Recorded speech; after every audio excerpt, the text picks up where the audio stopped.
YouTube channel. 4 ಈರುಳ್ಳಿ, 3 tomato, ಸ್ವಲ್ಪ ಕರಿಬೇವು, ಸ್ವಲ್ಪ ಕೊತ್ತಂಬರಿ, ಕಾಯಿ ತುರಿ, 1 ನಿಂಬೆಹಣ್ಣು ರಸ, ಆಮೇಲೆ ಅರ್ಧ kg ಬದನೆಕಾಯಿ ತೊಗೊಂಡಿದ್ದೀನಿ. ಇವಾಗ ಪಾತ್ರೆ ಕಾಯಕ್ಕೆ ಇಕ್ಕಿದ್ದೀನಿ.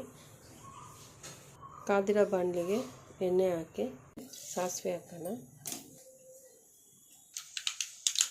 ಆದ್ಮೇಲೆ ಕಡಲೆಬೇಳೆ ಆದಮೇಲೆ ಆಮೇಲೆ ನೀರುಳ್ಳಿ ಹಾಕೋಣ. ಎಣ್ಣೆಯಲ್ಲಿ ಚೆನ್ನಾಗಿ ನೀರುಳ್ಳಿ ಫ್ರೈ ಮಾಡೋಣ, ಬ್ರೌನಿಶ್ ಆಗಲಿ.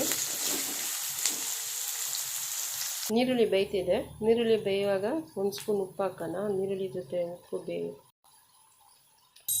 ನೀರುಳ್ಳಿ ಬಂದಿದೆ, ಟೊಮೊಟೊ ಹಾಕೋಣ.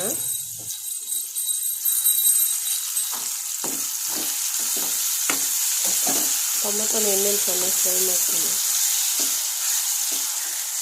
ಟೊಮೊಟೊ ಬೇಯ್ತಿದೆ. ಎಣ್ಣೆಲಿ ಚೆನ್ನಾಗಿ ಟೊಮೊಟೊ ಬೆಂದಮೇಲೆ ವಾಂಗಿ ಇದೆ, ಕಟ್ ಮಾಡಿ ವಾಂಗಿ ಹಾಕೋಣ. ಚೆನ್ನಾಗಿ ಫ್ರೈ ಮಾಡೋಣ.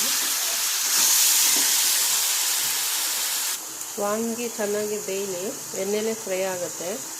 ಫ್ರೈ ಆದಮೇಲೆ ನಾವು ಪುಡಿ ಹಾಕೋಣ. ಎಣ್ಣೆಲಿ ಮಾಡಿರೋ ವಾಂಗಿಬಾತ್ ಪುಡಿ ಇದು 2 ಸ್ಪೂನ್ ಹಾಕೋಣ.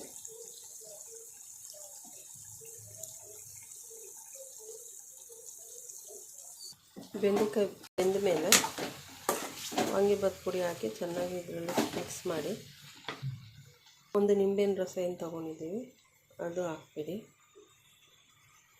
ತುರ್ದಿಕ್ಕಿ ಕೊತ್ತಂಬರಿ ಎಲ್ಲ ಹಾಕ್ಬಿಟ್ಟು ಸ್ವಲ್ಪ ಮಿಕ್ಸ್ ಮಾಡಿಬಿಡೋಣ. ನೋಡಿ ಚೆನ್ನಾಗಿ ಮಿಕ್ಸ್ ಮಾಡಿದ್ದೀನಿ. ಮಾಡಿ ಸ್ಟವ್ ಜೋರಾಗಿ ಇಕ್ಕಿ ಆಮೇಲೆ ಸ್ವಲ್ಪ ಹೊತ್ತು ಬೇಯಲಿ. ಆಮೇಲೆ ಸ್ವಲ್ಪ ಗೊಜ್ಜು ಮಾಡೋಣ. ವಾಂಗಿಬಾತ್ ಗೊಜ್ಜು ಆಗಿದೆ, ಸ್ಟವ್ ಆಫ್ ಮಾಡ್ತೀನಿ. ನಾನು ಈ ಗ್ರೇವಿ ಸ್ವಲ್ಪ ಎತ್ತಿಕ್ತೀನಿ. ನಮಗೆ ಎಷ್ಟು ಬೇಕು ಅಷ್ಟು ಅನ್ನಕ್ಕೆ ಕಲಿಸ್ಕೊಂಡು ನೋಡಿ ಫ್ರೆಂಡ್ಸ್, ಈ ಥರ ಅನ್ನಕ್ಕೆ ಹಾಕಿ ಮಿಕ್ಸ್ ಮಾಡ್ಕೊಳ್ಳಿ. ಮಿಕ್ಸ್ ಮಾಡಿ ಟಿಫನ್ಗೆ ಕಟ್ಬೋದು. ನಿಮಗೆ ಡಾರ್ಕ್ ಬೇಕಿದ್ರೆ ಇನ್ನೂ ಸ್ವಲ್ಪ ಗ್ರೇವಿ ಹಾಕ್ಕೊಬೋದು. ಈ ವಿಡಿಯೋ ನಿಮ್ಗೆ ಇಷ್ಟ ಆದರೆ ಲೈಕ್ ಮಾಡಿ, ಸಬ್ಸ್ಕ್ರೈಬ್ ಮಾಡಿ, ಶೇರ್ ಮಾಡಿ. Thank you.